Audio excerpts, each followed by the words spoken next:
Good day, everyone. My name is Maria Kądzielska, and this is Poland Daily Culture. In this series of programs, I'll be talking to young Polish publicist and freshly baked author Ania Stępniak. Aniu, thank you for being with us. Thank you. Her first book, it's a Displeasure, just appeared in the bookstores. So let's find out what is her story.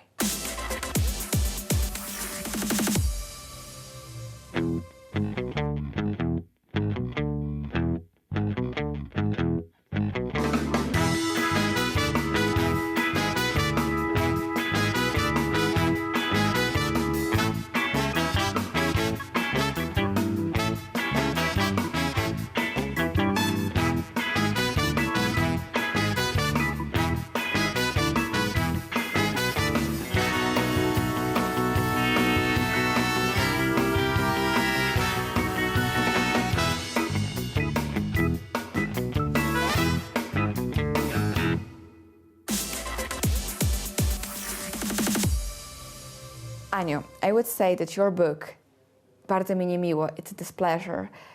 It's one big column about politics, about social relations, and criticism on both political sides. You have a very interesting remarks there that all forms of Marxism are from the ground against work and against the value of work.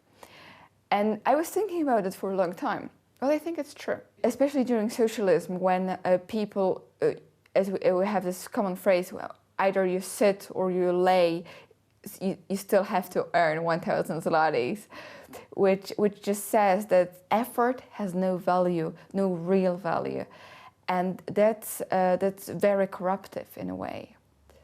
Well, even I think in the US we have such a narrate, or even among United Nations, I believe, that no matter what you do, you should have this, minimum wage. You don't have to do anything, you just get money. I mean, this is so ridiculous. But okay, I mean, I sometimes think let those people really do it, and then if it all collapses, then I think that literally no one longer would believe in such absurd and follow those people. Maybe this should be a remedy. Might be, that's true. And we have, in your book, we have an opposition, thinking opposition, intellectual opposition against it, that's in the character of Marek. But we have, I would say, a life opposition against it, and that's the character of Aneta. And I would like to a little bit dig up more in her, because she is, I would say she's the toughest one in the book.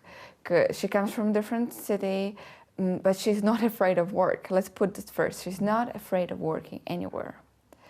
Tell us more about her. I don't want to reveal too much about her. I mean, I convince everyone to read a book. Yes, she's tough. She has gone through some things in life. But again, let me just escape a little bit. And there's something just came to my mind. I have a friend who is a diplomat in one of the African countries. And do you know what some of the African students, why they want to study in Poland, get the visa and study? Because they want to study, for example, leadership. And I mean, what on earth can you do after studying leadership, right? I mean, what subjects do you cover? What do you read about it? It's just ridiculous. And what I want to say by going back to the book is that what I don't like about certain, let's say, red movements, I mean, on the left side, by red I mean Marxists, communists, etc., is that you have to be someone, you have to, be a leader, you have to be amazing, you have to fulfill yourself.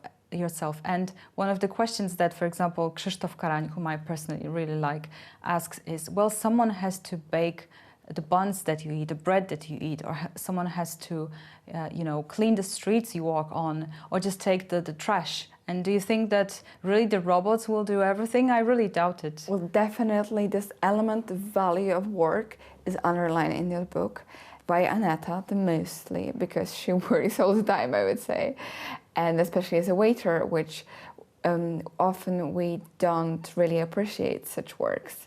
that much, or people look down at such people, and they have to be very skillful, and they have to put a lot of effort in it.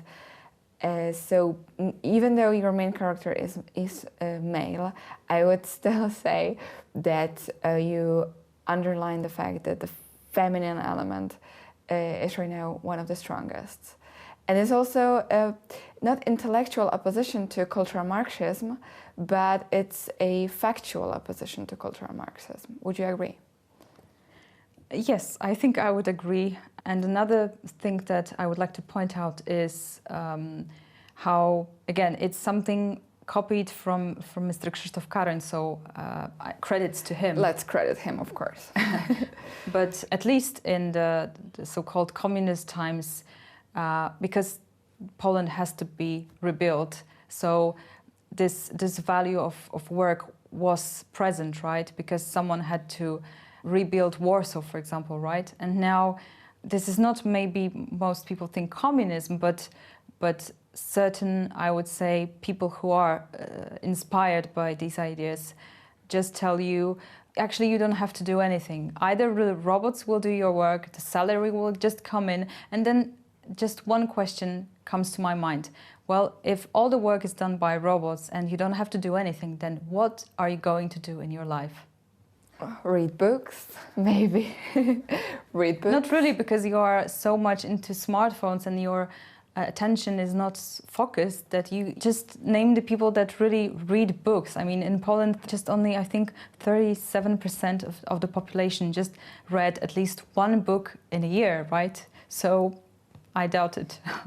So let's finish with something positive. Mm-hmm. What's the positive message from this book? Well, this is what is written on the back side of the cover by Professor Jerzy Kopania, who was so kind to put his comment, is that still there is some hope.